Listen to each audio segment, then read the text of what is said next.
Hey everybody, Alex Miller at Capnion here.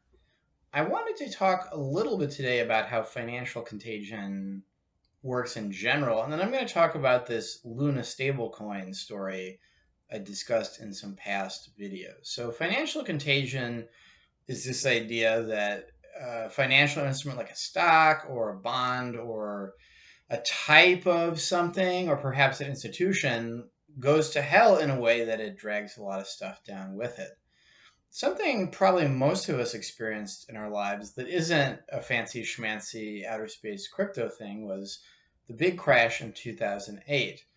And to recap, this was driven by housing prices. A lot of people had bet that housing prices would go up and up and up forever. And there's a thing called a mortgage backed security, which is a financial instrument that's essentially a bunch of mortgages bundled together, and a bunch of people had built various projections for what they were doing on top of those. And actually, a whole lot of the finance world was vaguely built on top of different people's mortgages. And then, especially on subprime mortgages, if you recall, which is mortgages for people that maybe couldn't pay them. And so, in retrospect, this sounds a little ridiculous that you would build this big house of cards on top of people who, even kind of in the process of getting their mortgage, we all knew that maybe they couldn't pay it. But this is actually what happened. And when the housing market started to go in the wrong direction, all of these cards fell down at once because nobody had really planned. Everybody kind of thought the housing market would go up forever. People didn't realize what their exposure to mortgages was. And there was a really terrible stock market crash and recession. Now, let me move on to my cryptocurrency example. So, to recap really quick, there's a thing called a stable coin. It's a type of cryptocurrency that is supposed to always be worth $1 usually. The problem is maybe these stable coins aren't that stable. And part of why they're ironically unstable is, well, once the price starts to deviate from $1 a little bit, people freak out because it was supposed to always be worth $1. So once again, there's this expectation that everything is fine and there's this stability and you can kind of count on some money being there. And then when that turns out not to be true, people don't bend, they break. So Luna was this actually system of coins that I discussed that had a regular cryptocurrency. It was algorithmically related to their stable coin. This is called an algorithmic stable coin. It went to hell a couple weeks ago in the way that I've described. I mean, I talk a little bit. This stablecoin is small enough that I don't think there's really going to be a problem, but there has been some fallout at other coins, and it's worth just walking through.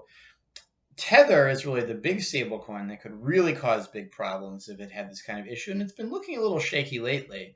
So we can look at this Luna example and kind of walk through why there's broader danger of what's called financial contagion when one of these things goes wrong. So Luna is used to have, at one point it was worth $80. Now it's worth $0.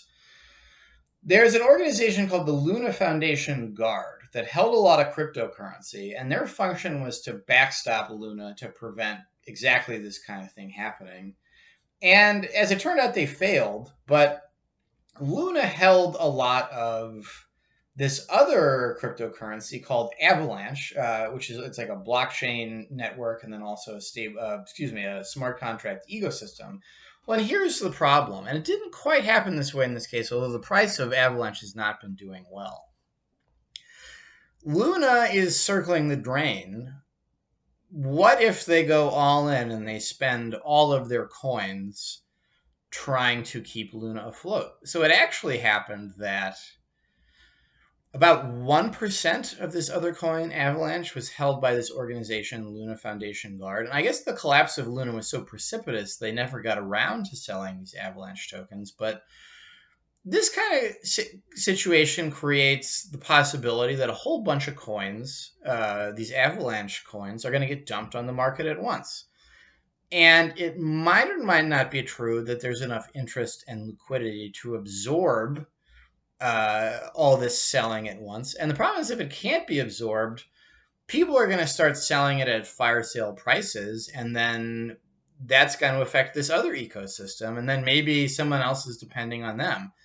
And so, to clarify something, if you were a speculator, you would probably not sell all your cryptocurrency at once for exactly this reason. So, for example, Bill Gates is at times the world's richest man. He owns this mountain of very valuable Microsoft stock.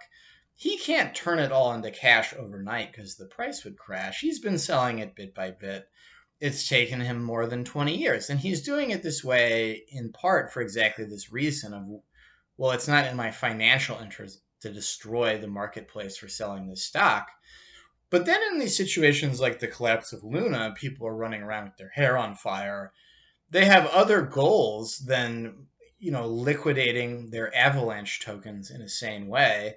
Potentially they liquidate them all at once, and that damages the avalanche ecosystem.